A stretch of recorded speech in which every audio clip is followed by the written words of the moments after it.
Olha só o barulho do cabo RCA. Como é que fica o barulho no aparelho de som? Ó, o barulhão que faz.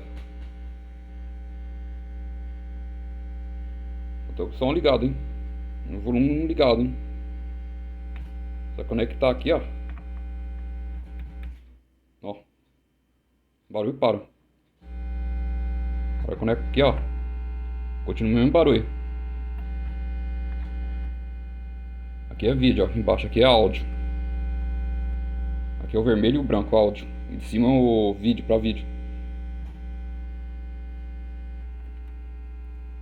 Ó, os dois conectados, um barulhão que fica.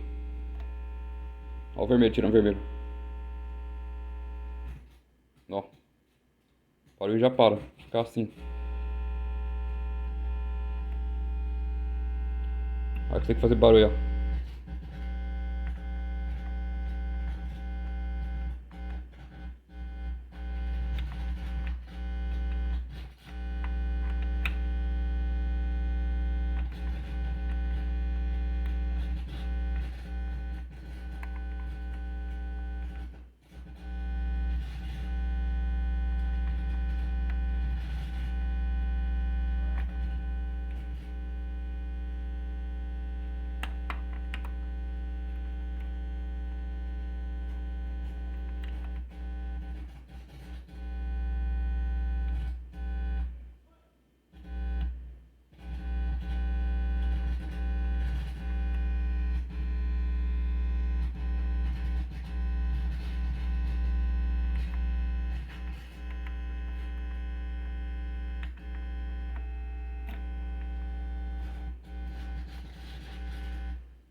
Ó.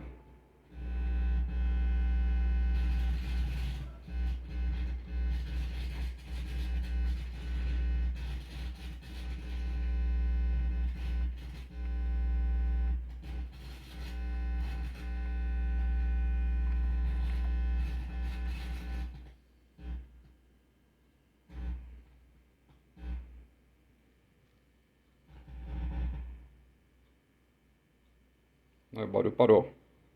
Desse jeito pra encostar pra ele parar um pouco.